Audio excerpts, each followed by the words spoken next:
Tapi, ya, kalau Bapak tidak mau repot dan mau menyelesaikan di tempat, saya bisa bantu, katanya sambil menurunkan nada suara. Pria itu masih menatapnya dengan tatapan datar. Tak ada perlawanan. Tak ada debat. Hanya keheningan. Kalau memang itu yang Bapak mau, kata pria itu sambil membuka dompetnya dan mengeluarkan selembar uang 100.000. Ia menyodorkannya tanpa ragu. Rian menerima uang itu dan dengan cepat menyimpannya ke saku jaketnya. Ia lalu memberi salam seadanya dan mempersilakan pria itu pergi. SUV hitam itu kembali melaju pelan, meninggalkan pos razia yang sepi. Rian tersenyum puas. Baginya, itu hanya salah satu dari sekian banyak transaksi damai yang ia lakukan selama ini. Tak ada yang luar biasa. Ia kembali menyandar, mengangkat kerah jaket, dan menyalakan rokok lagi. Namun hanya 10 menit kemudian, dari kejauhan muncul suara raungan mesin berat. Sebuah motor gede berhenti di depan pos. Seorang perwira polisi berpangkat komisaris turun dari motor itu. Wajahnya terlihat serius. Rian berdiri dan memberi hormat setengah hati. "Selamat malam, Pak Kom," sapanya. Perwira itu tidak membalas sapaan. Ia langsung menatap Rian tajam. "Kamu barusan tilang dan ambil uang dari mobil SUV hitam plat dinas?" tanyanya. Rian mengangguk ringan, masih santai. "Iya Pak, pelanggar marka.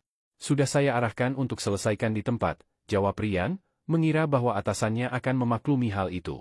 Komisaris itu mendekat, nadanya lebih tajam. "Itu bukan orang biasa. Itu Letnan Jenderal Hartono, mantan komandan Kopassus.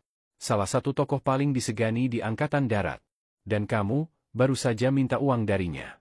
Rian membeku. Wajahnya yang tadi percaya diri, seketika berubah pucat. Rokok yang masih menyala di tangannya jatuh ke tanah. Ia tidak bisa berkata-kata. Komisaris itu melanjutkan. "Dia tidak akan lapor. Tapi percayalah, kamu sudah dalam radar orang-orang besar sekarang. Hati-hati." Perwira itu kembali ke motornya dan pergi tanpa menunggu jawaban. Meninggalkan Rian yang terpaku di tempat, matanya tak berkedip, pikirannya berkecamuk. Langit masih meneteskan gerimis tipis. Tapi bagi Rian, malam itu hujan terasa seperti peringatan dari langit. Suara mesin SUV hitam yang tadi melaju, kini bergema di kepalanya seperti suara lonceng tanda bahaya. Ia tidak tahu apa yang akan terjadi selanjutnya. Namun satu hal pasti, hidupnya tak akan sama lagi. Pagi itu, Rian datang ke kantor dengan langkah gontai. Tak seperti biasanya yang penuh percaya diri, kini ia menunduk, seolah tak ingin bertemu pandang dengan siapapun.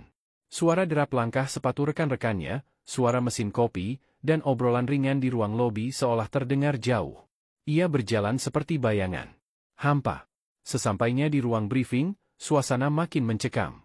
Beberapa rekan sesama anggota polisi lalu lintas hanya melirik sekilas, lalu saling berbisik.